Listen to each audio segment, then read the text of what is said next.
As you might have heard from the communication that we sent out to you all, we are gathered here with Sanjana, who is joining in, and she's one of our proudest anomalies that we have. She's going to go into INSEAD very soon, and or I think Sanjana, you're already there. Yeah. You're already there. So you're joining in from Fonty, is it? Yes. Fantastic. So before I hand over to Sanjana, like Akash mentioned, let me just tell you what you're going to expect out of here and what you're going to go back with. We are going to talk to Sanjana about MBA in general, about how she went about it. She has a very interesting story and would love for her to share that. So we are going to talk about that. She's also going to be addressing a lot of your questions. I know that you all are looking at INSEAD as one of your target schools. Rightly so. It is one of the best schools that there is. And she's going to take you through her journey and answer the questions that you may have with the R2 deadline, of course, that is coming up. The first 30 minutes of this session, we'll go about a few questions that we have already received from some of you. And then I will open the floor for all of you to chat with Sanjana and ask her your questions. I am, by the way, Ashmita. I'll be your host. And I am just a recent graduate of IE Business School, Madrid. And I'm working with MBA and Beyond as their growth manager. And now I will pass on the mic to Sanjana and let her introduce herself. Sanjana, over to you. Thanks, Ashmita. Hi, everyone. Nice to, see a bunch of people here. It's always great to see people and the interest coming in for INSEAD, because I think it hasn't even been a year that I was in your shoes. I also was, in the same place that you guys were in terms of GMAT, applying, and INSEAD was my dream school. So it's so surreal, sitting here now at Fontainebleau, INSEAD, attending one of these. Like it's just strange because this is one of my first sessions that I've done while I'm at INSEAD. And I think Ashmita could not have introduced me any better. I am I think the rare or the exception to the rule of the kind of candidature application that you can have while applying to INSEAD. So a little bit about myself. I was working in KPMG in consulting for about 6 years. And that's when I decided to apply to INSEAD, pivot, kind of looking at career growth from a consulting standpoint, more in the strategy side, which is why it was, no-brainer that I wanted to do an MBA. And obviously my dream school, like I said, was INSEAD. It was on the top of my list. I applied in round 3, actually, which is why I feel like for those of you applying in round 2, I can hopefully share a lot more as to the benefits or why apply in round 2 and things like that. But I applied in round 3. I had a 680 on my GMAT. So also for those of you with low scores, I'm here to answer any questions that you have. And yeah, I was able to secure an admit from INSEAD as well as a scholarship, which is, first of all, securing an admit itself is rare. And then the scholarship on top of that is just probably, like it takes anomaly, exception, outlier to the complete end of the spectrum. So it was really, really rare to get all of that. And so without, spending too much time on myself, I'd love to hear, what are the questions you all have and hopefully help answer any that I can. Hello. Hello. Hello. Hi, Akash. Hi, Ashmita. How are you doing? Great, Akash. Sorry, Akash, do you have a question? Yes. Exactly. Akash, Exactly. I'm so sorry. Is it all right if we get to your question at a little later into the conversation? Because we have had a few questions come in and we would love to have Sanjana answer in. But if you hang around for another 30 minutes, I promise we'll get to you. Okay. Yeah.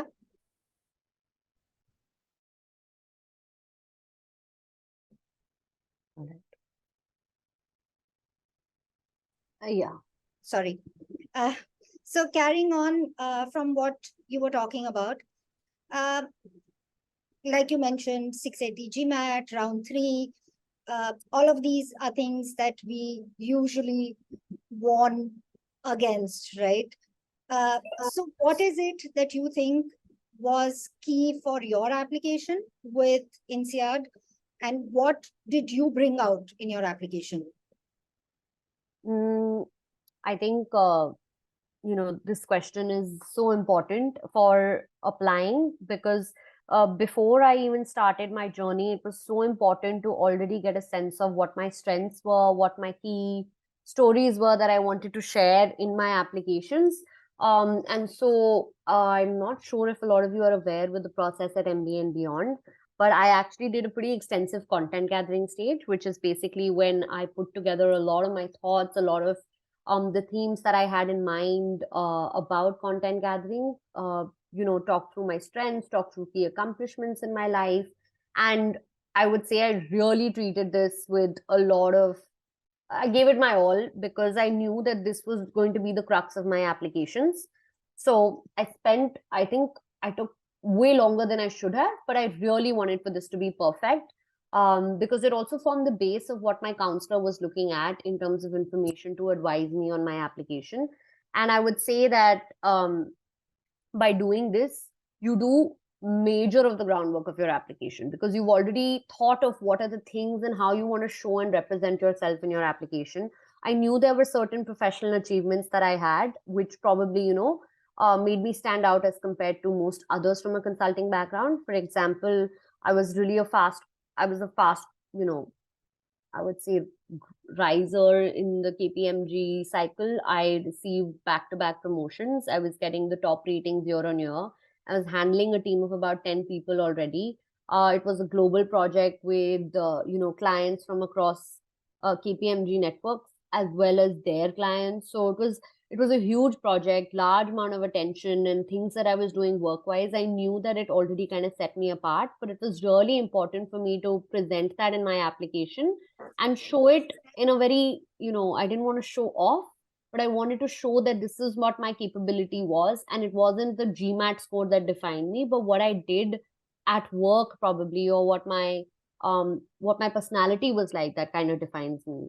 And, for a lot of you that probably want to talk through this, feel free to ask me about it. But INSEAD is really big on that. It's not about things like just your score or whatever else. I really think the application itself is of utmost importance. So prioritizing how you want to showcase yourself in the application is very important. And I'm sure if you're able to do that successfully, you could also be an outlier like me. Thank you, Sanjana. Just adding my 2 cents here. I think it comes from the shift in mindset that we have when we are looking at our undergrad process, especially those of us who are not used to the US structure of undergrad, and then shifting to a B school process. And that shift in process is from I am all about what I score and what my one paper of 90 minutes of assessment says, to who am I as a person. And this mindset shift, in my experience, even when I was applying, it is so difficult to achieve without a third person perspective, without somebody telling you this is who you are and this is what you can bring to the table simply by reading your stories.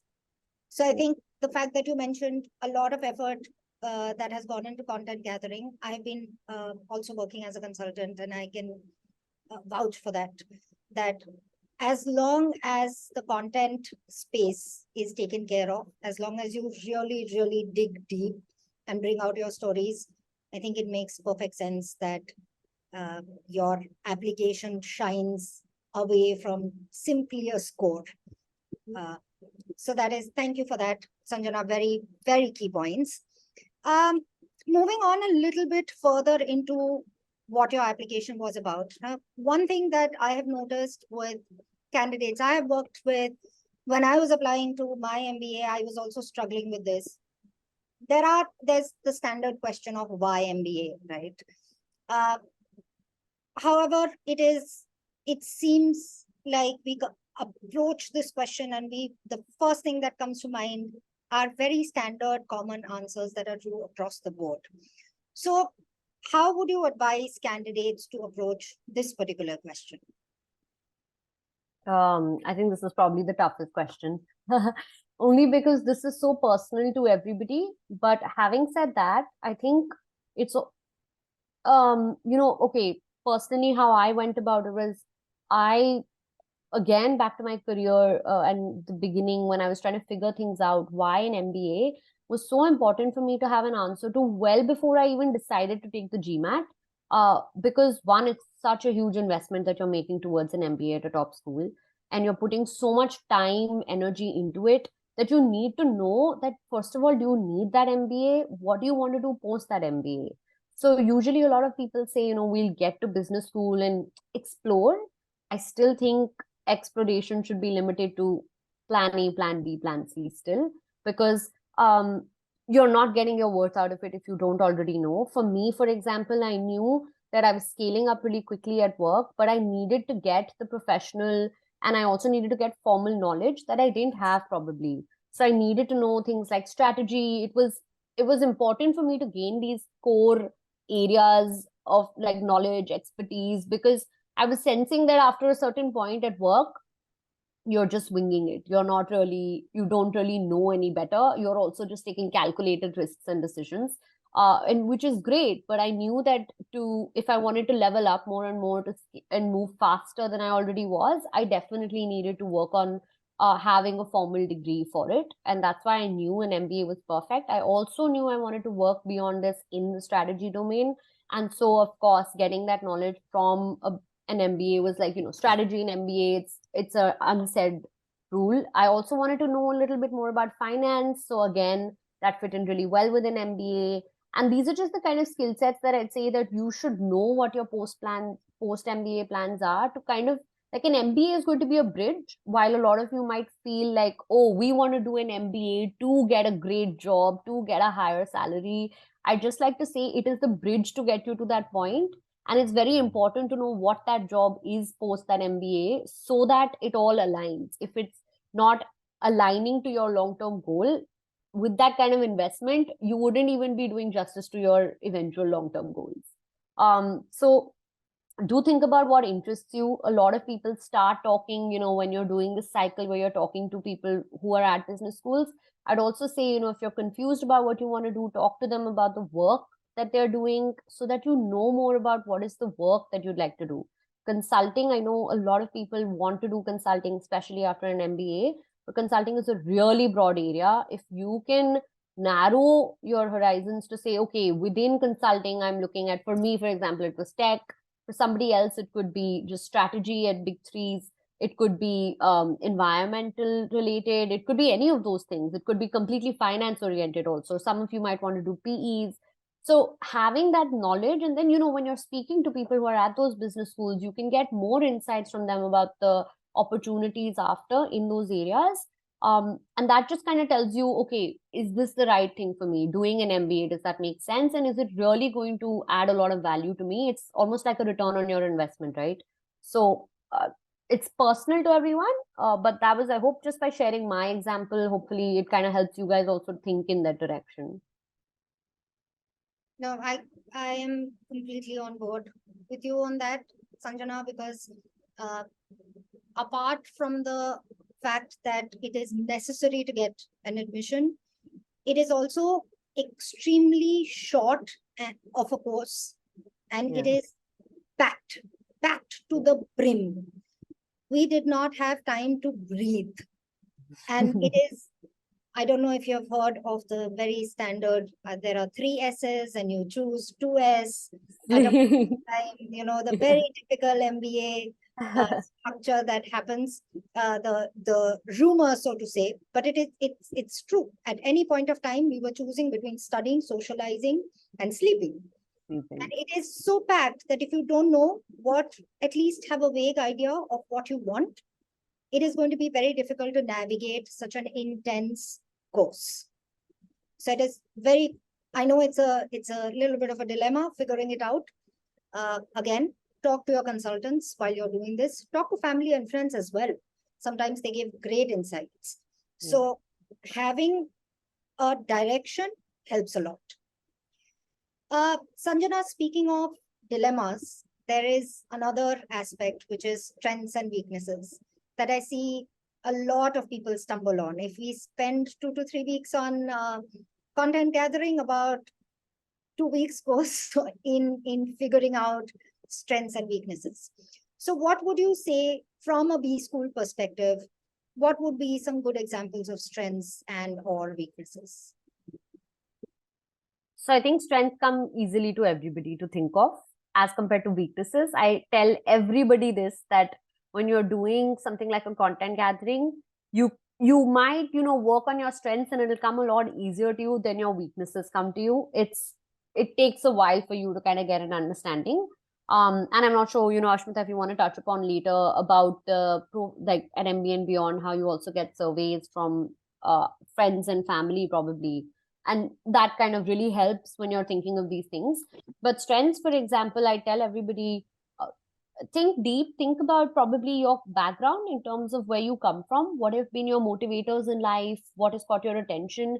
Usually that is an area which also kind of fuels a strength in you. So for me, for example, I remember one of the key strengths that I talked about was adaptability, because my father was in the Navy, Indian Navy, and I really moved around a lot as a kid. And so I was pretty accustomed to change in atmosphere, environments, like new friends all the time, new schools. And so adaptability was something that kind of remained with me. And what I also went ahead to do was say, this adaptability stayed with me to the extent that at work, when there were different projects, I was easily able to maneuver. So it wasn't like I was doing, and of course, that's really important for consulting, right? No project is the same. So I tried to link that strength with how it stayed with me today. So I kind of broadened that scope of that strength. And then, I also talked about, I think, I don't remember in detail what my INSEAD ones were, but there are so many things, like there could be, a lot of people put project management, a lot of people talk about communication skills and how they're really strong communicators, but communication is also something that they talk about in terms of how that communication helps to also cause action and make a difference. And so it's something that you should think of from what is it that really sets you apart from your peers? Why is it that you're probably doing things so well, or what you enjoy doing? And think back to say, okay, maybe this is a reason and this is a strength. For weaknesses, I would say, again, I can't really recall what I had written personally, but I think for weaknesses, I also faced the same dilemma, which was a weakness which does not show me in a very poor light. But at the same time, when you're doing that process, I think I kind of thought of it it took me a really long time, because at the same time, I wanted it to be genuine. And I talked about it as something that was, work in progress, and how that progress has happened and where I am today with that weakness. So it could really be something which is personal to you.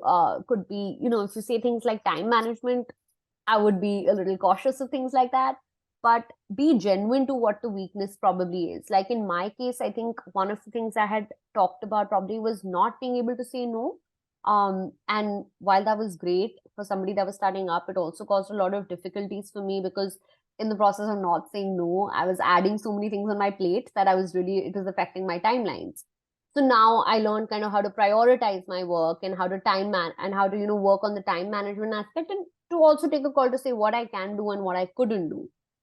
So be genuine, be honest about it. Don't think that no, it'll show me in a really bad light. I don't think they're looking for that. Business schools are also looking for you to be honest with them, but to a point where it actually seems genuine. So think along those lines. And again, it's personal to you. It could come from a story in your life. That is why probably it has become a weakness, or stems from an insecurity. So each of them, you have a decent amount of like space and word limit to kind of enhance why that is the thing, and how you're working towards it as well. And that also applies to failures. I'm not sure if that's like a question as well, but that also applies to failures, because there is going to be emphasis on your failures. And I remember for myself, again, I talked about that, how when I became a leader of a team. It was in the COVID environment. So that meant that I was managing a team for the first time in my life, and it was all virtual. And I talked about how, I struggled with it. Obviously, there were people that were leaving, there was so much attrition, and then you're also having to motivate a team which is completely spread out. People that are joining the team that I never met in real life. They were just joining first time in a virtual space. So how do you kind of deal with that situation? I talked about that as my failure, but I do remember ending it to say that, look, it took me time, but at the end of it, 2 years later, for that very same team, we received a super team award. So that meant that our synergy and we were more in sync. So I tried to show that I was working on it. It did take time, but we've reached this point today. So yeah. Perfect. Sanjana, before we move to the audience questions, there are quite a few. I have one question from you, for you, which is that you're talking about a lot of different things that need to be done. Of course, during content gathering, during preparation for your applications, strengths, weaknesses, achievements, failures, what are your goals? So much of thought needs to be put in application. Then with the R2 deadline now nearing, there's also the GMAT aspect. So many applicants are yet to give their GMAT because of course, we are all working professionals. So we kind of combine the entire space into one. And then there is work. So what would your advice be to navigate all of this together? I think if anybody is in that boat, I completely relate. I was also working, preparing for the GMAT, but I was very clear that my priority was I wanted to go to my MBA. I was clear of what my timeline was. And so I actually started preparing on my applications parallel to my GMAT prep. Because I said, if I don't get the score fair enough, I can always push it to the next round, but at least it's going to keep me motivated. And even if I take my score closer to my application date, I simply need to add the number in there. But the major groundwork was my application. So for INSEAD, I would say it's such a long application that it really helps to be systematic, start working on things like, even like we discussed, so many like strengths, weaknesses, achievements, failures. These are things that while people might think you can fill them up in a second, it takes a lot of time. It takes thought more than anything else. I feel like the writing comes probably easier once you have the idea of what you want to write, the flow in your mind. And that is for me what took the maximum amount of time. So I'd say that what I did was I worked parallelly. I started working on my application. I started putting the content in there. I started getting my drafts out to my counselor so that if my GMAT would have gone well, I just needed to put in the score. And while that did, in my case, to be honest, it did kind of derail my plans because it didn't go as planned when I was applying for round 2. I was very keen on applying for round 2. But I kind of just mustered the courage to take it again, and I applied in round 3. And so I took the GMAT on 2nd Jan, and I actually had 2 application deadlines on 10th Jan, which was INSEAD and IESE. And I think just the fact that I had already done 80% of the work made things so much easier for me once my GMAT was done, because then it was just about polishing things up. And, a lot of people in the MBA and beyond spectrum also gave me a lot of inputs, feedback. So it went over and above my counselor as well. I remember Shantanu had a look at it, and I did get feedback. So, you get that extra time to then just polish it up, get everybody's suggestions, get everyone's thoughts. And also, I think by spending that time right before submitting, you're also preparing yourself in case of an interview, because you keep that story in your mind. You're keeping your themes, whatever you've thought of, the way you're presenting yourself, your pitch, so to speak, all of that then remains fresh with you. So I would obviously encourage, I'm not sure what the deadline is right now. I think round 1 must definitely be must be now. So that is not possible because I read a question. Exactly. Yeah. I read a question saying round 1 versus round 2. So I just say round 2, don't think of round 1 now, just round 2, get on it. And you can do it if you are to kind of manage your time. I know working professionals, it's really difficult. It was for me too. And which is why probably I didn't get to spend that kind of time on my GMAT. But the time that I spent lesser probably on my GMAT, I made sure to spend on my application. Because like I said, 60-70% of it is your application, especially for INSEAD, I would say. Makes perfect sense. Sanjana, I will direct you to the questions that are now coming from our participants here. A question that has been sent to me, I will just read it out to you. It says, which again, as we talk about INSEAD, this is bound to come up, which is that what counts as international experience for Indian candidates? For example, is there any threshold in terms of minimum number of months once one needs to work outside India? Just wanted to know if there is any such rough criterion, and how does the college validate the same? Okay, good question. I know everybody always thinks of that when they think INSEAD. When INSEAD says international experience, they are not specifically looking at the time you have spent abroad. It could be you working in India on a project with clients that were maybe based internationally or teams based internationally. It need not be you physically spending time abroad. The intent behind it, if I can share with you all, is not to see what you're like and how you've traveled and where you've worked. It's not for, oh, what are the exotic places you've been to, but it is more from the point of view to assess whether you can study and work along with the diversity that INSEAD has. We have about 90 plus nationalities or passports that are here. And so the intent behind it is to make sure that you are comfortable working in a diverse environment. And that is what you should try and bring out if you have that experience, be it offshore, be it working in India and you had a client, or you had some teams abroad, or you're working in offshore teams, or the global teams here based in India and you're working with the US and UK teams. That's also okay. And how INSEAD validates it is that there is a section in your application where you will fill up the number of countries that in whatever capacity you have been to. So if you've been to for a holiday, or if you've been for a conference, or you've been for even visiting family, whatever it may be, one is you fill that section up with the countries you've been to. That's just to give an idea to them for how long, including dates. So you put your dates from whatever your passport is. But if you do not have much of that, then you do stress upon the work that you've done. If you've been based in India and you've been working with teams, stress upon that in your essays, and that will come out. They want to see that you're comfortable working with diversity. And I would say, if all else fails, the diversity is not a key. It's not a deal breaker, so to speak. If you have a good story, if you have a good profile, strong profile, minus the international bit also, it's fine. It's not going to be a deal breaker, so to speak. Perfect. Just wanted to add on one point here. Sometimes it is difficult for us to ourselves see what our experience has been, because we are so used to our own story, right? We are living it every day, so it becomes very difficult for us to spot the details. For example, there's a candidate I'm working with. Day one, she told me that she has no international experience, and she was hell-bent on it. She said, there is no way, I have no international experience.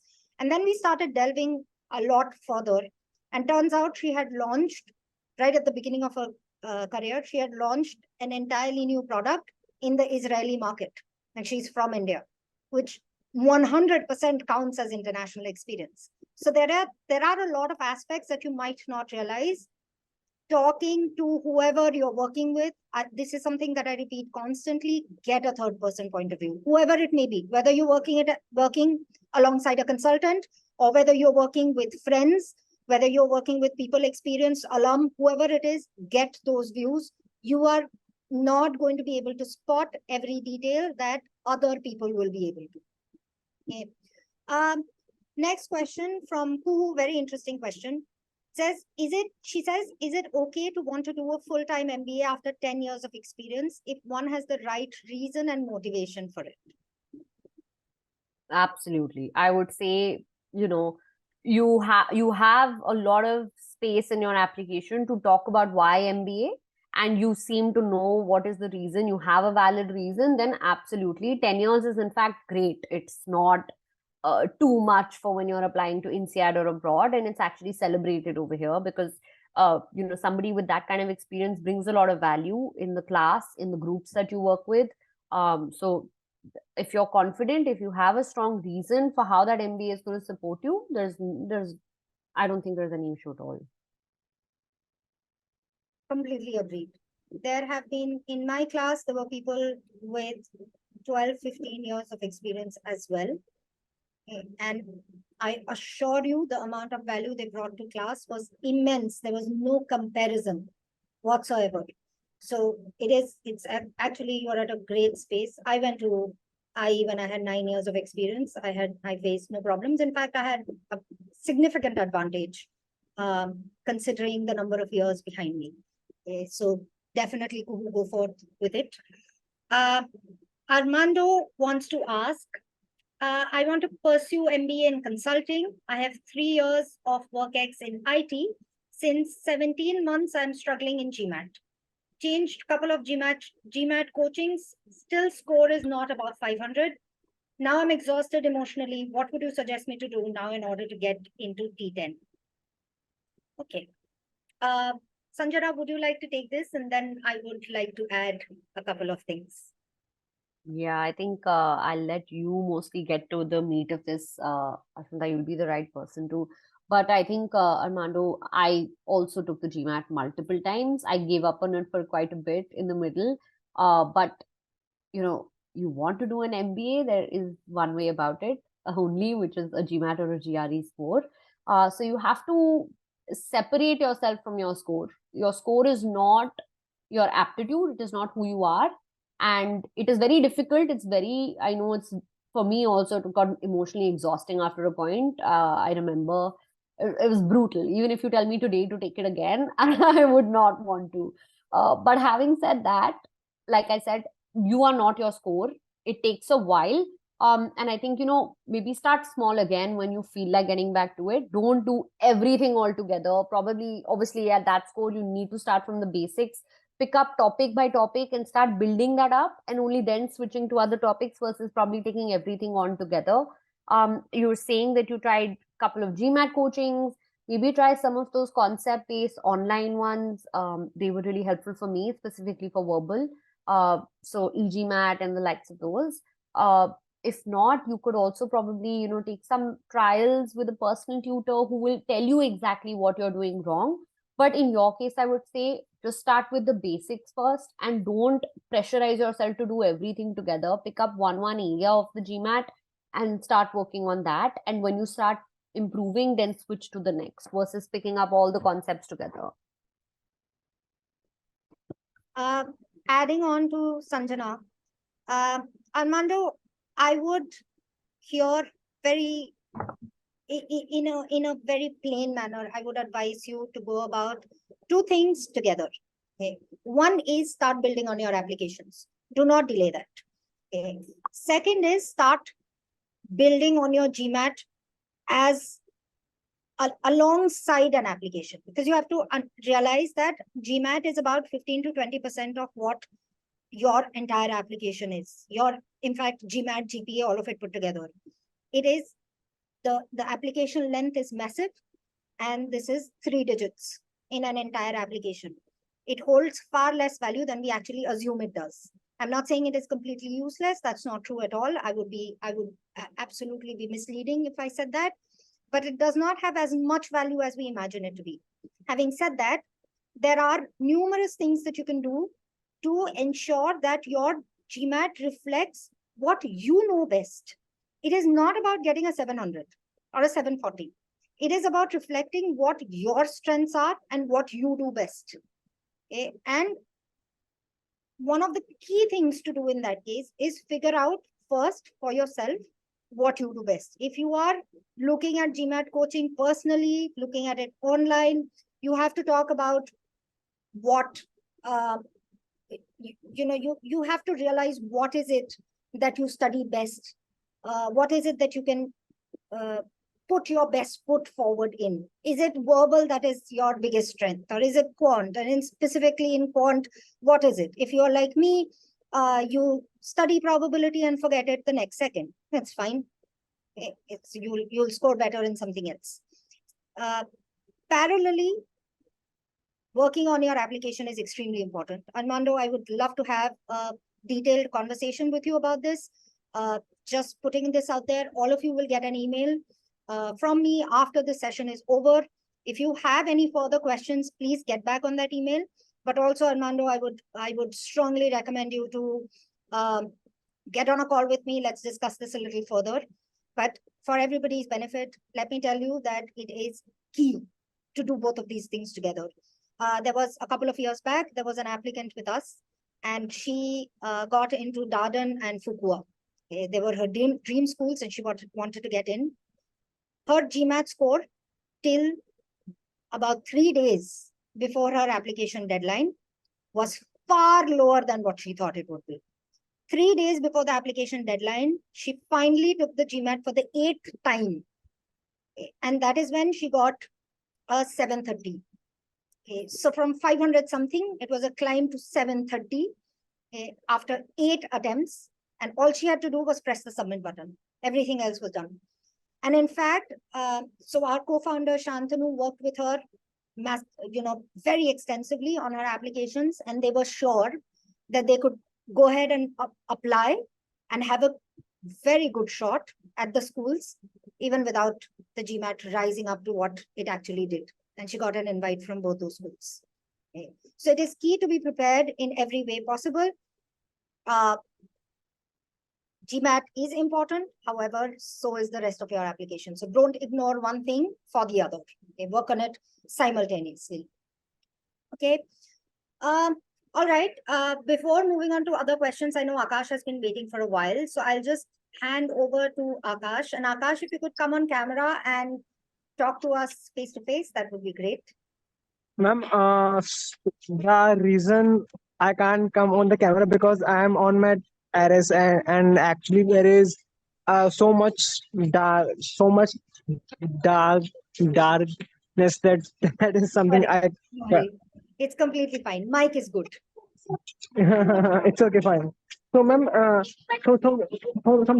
actually, I want to ask, ma'am, I just got confused in between PGDM and MBA. So, actually, this is my first question. Actually, there are random questions because actually there is no one to guide me in this particular direction.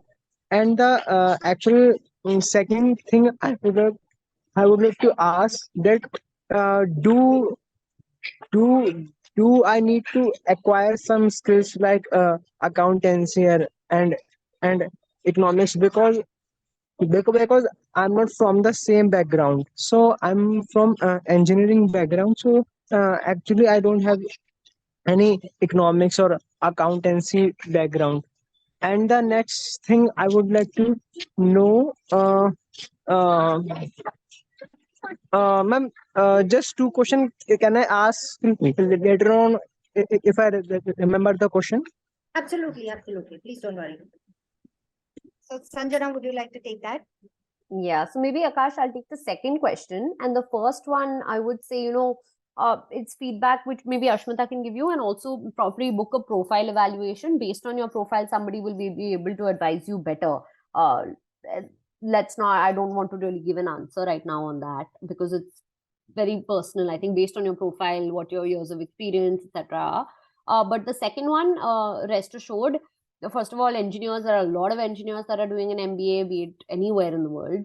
And don't worry about it. They start to cover all the basics. So like you said, accounting, economics, they really cover all the basics. INSEAD has fabulous professors, faculty, material, reading. It's a really different style of learning, but you learn a lot and you learn more in a practical manner. So don't worry about it. There are a lot of other people that are also going to be like you in that classroom. And there's no prep you need to do before you arrive.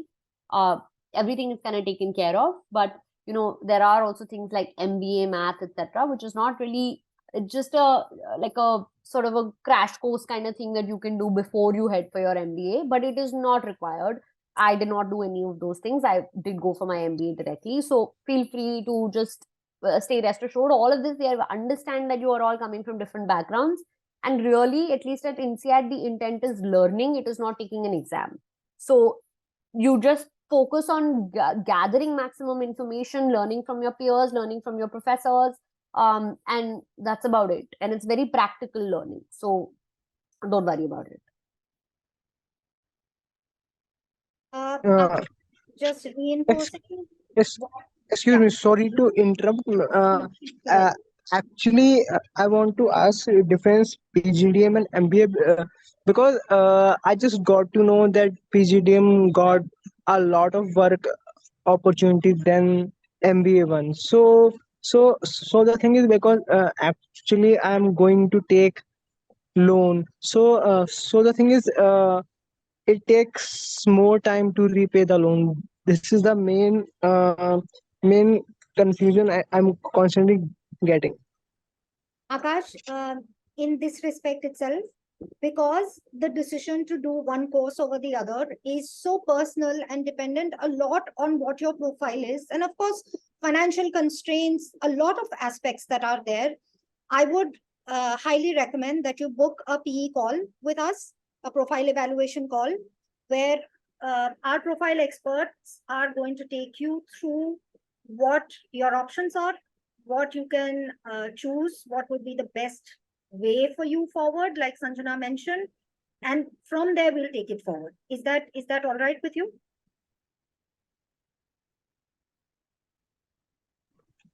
You can Hmm. also respond on the email that you will receive after this session, and you'll be able to fix a session, fix a call with us. Is that good? Sure, Yeah. All right. sure, Perfect. sure. Thanks, Akash. Okay. So then the next question is coming from Sayan Ghosh. Also, everybody, if you would, rather than talking, rather than typing, you would like to come forward and ask your question, please feel free to do so. It would be Uh, great to have a conversation. yeah, so Shahan goes. I asked the Yeah. question and that has already been answered. And yeah, Sanjana, I think you and I share quite a bit of an experience which might be matching because I'm from PwC, I'm into consulting, and I'm into governance, risk and compliance. So the main hurdle that I'm facing right now is regarding my resume because as we know that the MBA resume differs from a work resume is that you have to show what impact you have had in the organization in terms of monetary value or something. But as you might realize that the contracts that we get to work upon, it is not known to us to such an extent that we'll be able to put the figure in numbers, right? So, how did you navigate the resume aspect and show your impact uh, for the MBA profile? You know, I in my case, what had happened was, like I said, I was leading a project. So I did have insight of the numbers, the kind of revenue impacts, the kind of revenue growth that I was doing because I was managing the time and the billings. But having said that, if you don't, one, you can estimate what is the project fee, if nothing else. You can put those in. You can also talk about impact and numbers. It doesn't have to be in a revenue sense each time, but it can also be in terms of like, okay, one aspect was we had a tool and we were managing the portal for it, which had almost 500 plus users across 7 different instances, global instances. So then those are also numbers that add value to say, look, what is the quantum of the work that you were doing? For another aspect that I had was I'd worked on this event that happens in India called India Mobile Congress. And I said that, I project managed this event, which was inaugurated by the Prime Minister of India. So you can think of adding more elements on these lines. For example, another thing, I worked in GRCS as well. So your audit related, if your recommendations are able to probably contribute, like I said, my projects were also more tech aligned. So I had a sense of what was I think I remember I had a digital assessment where we were recommending to clients about what automations they can do. And by following those, they were able to, we predicted that they would be able to, by digitizing, they would go up from about 30% of their digitization rate to 65 from the ones that are accepted. So, these kind of numbers were there. In audits, I talked about how many high risk we found, issues we found. So if you think about it again, I think like Ashmita said, when you talk to a counselor, when you talk to someone about the work that you've done, they will ask you a lot of questions and they will kind of try and analyze with you what you can present in your resume. Resume is also a part of the application cycle at MBA and beyond. So I'm sure they'll be able to help you out with personalized input. Thanks a lot for the input. Yeah, Thanks. that helps a lot. Thank you. I think Sharath, you have a question.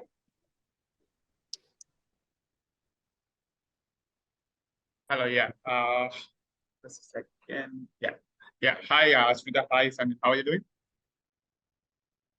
Good, Right. thank you for asking.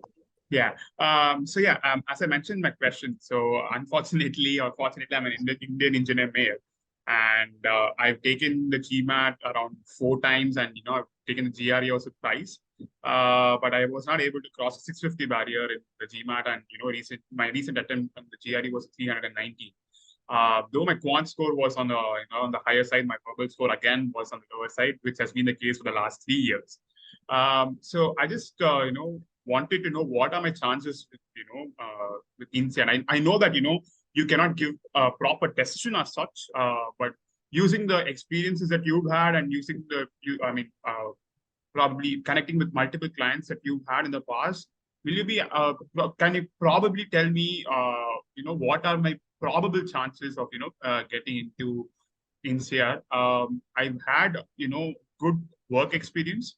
I've worked with 4 different companies in the last 5 years, and I've also had diverse work experiences because I've worked in sports analytics. I've worked with a nonprofit where I got to mentor more than 100 children, and I've been volunteering since 2016. Recently, I developed a web app that shows the volunteering opportunities that are available in Chennai in association with the World Economic Forum. It's actually listed on the World Economic Forum's projects as well. So I just wanted to know what are the probable chances that you think I might have. Sharath, I think about the score, we could definitely chat about it later, I'd say. But the fact that you said your quant score has been pretty stable and good, and your verbal is what's been probably holding you back, I think I would say you can do it. Verbal was also a problem for me, which is why I also gave an example of it at some point today. So if you just probably take a break and get back to it and start building on the concepts, like start with sentence correction. If your quant is strong, you'll realize sentence correction is easiest probably to pick up because you do the concepts and you can score quickly. And then build up on that and go to CR and then RC or RC and CR. Both are pretty tough, but there is a way to go about it. I realized that as well only when I was at probably my 3rd attempt. So your understanding of the exam also becomes better, but sometimes what also happens, which had happened in my case, because I was doing most of it myself, I really needed somebody else to point out to me to say, look, this is the pattern you are always doing. So while you're reading all the methods and everything, you're still doing the same thing in an exam stress environment where you're going back to the way that you do things. So you're not implementing what you're learning. So I think that really helped for me, that someone was there to kind of point out and help correct, maybe find a study buddy or personal tutor, or I would say to the areas in verbal which are probably weak, start from the basics and build that up. Sentence correction, for example, you need to do the concepts. So I would 100% tell you, get back at it, like just try and up your score a bit more. 650 is also a really good place to be at. I was at 640 and I went to 680, which is why I'm saying. And quant, I'm not sure what your split is, but I think if your quant is already stable and if you know your verbal is weak, you can still try and push your quant a bit more. Unless it was, I don't think it was a Q 4950, I'm guessing at that split. But if you do a 4950, you can push your score even more. So I think that is one part of it. Second, I did read what you put in the chat. INSEAD loves diverse profiles. You have a really good shot at it, I would say. The fact that you have been, like you said, listed at the World Economic Forum, things like that, the work that you've done with your NGO, all of those things are amazing. In fact, I would say probably I would 100% encourage you to book a call with a profile expert. Ashmita and others can actually advise you, not just INSEAD, but other schools that you would be a really good fit for.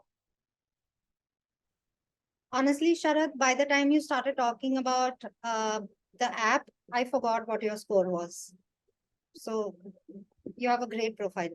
Talk to the experts and figure out how to package well. Okay. I come from a marketing background and I can tell you 100% getting into a school is a lot about how you package yourself rather than what your scores say. So give it a good shot. Yeah, cool. Thank you for that. Also, everybody, we might not be able to get to all of your questions because we only have 10 minutes left. So what I would strongly suggest is, in case your question remains unanswered, please reach out to us. We will try and get back to you. Actually, we will not try and get back to you. We will 100% get back to you with your answers, either with the answers that you're looking for, or we will schedule a call with you and we can discuss it forward from there. All right. So this is not any kind of deadline. We are just on a short timeline. Yeah. So just want to get to Pallavi, if you can please come online and ask your question. Hi, Sanjana. Hi, Ashmita. Very contributing webinar, and specifically for speaking so cohesively about the school. A brief profile about a bit about me is that I'm a social impact consultant with about, as Ashmita's, 9 years of experience. And I fortunately do have a diverse profile and an international profile. I work across geographies in UK, in the Middle East, in Africa. And I work with diverse organization, presently working with the United Nations and the Government of India. And I'm also a published author. And my book on mainstreaming social impact and gender is referred to by PhD scholars in East Europe. So as far as profile is concerned, that doesn't really bulge me. I'm pretty confident there. What is something that bothers me is definitely my GR score, scored 320. Last month, nothing to write home about, taking it again in a shorter format in about 2-3 weeks, whenever I'm a bit comfortable.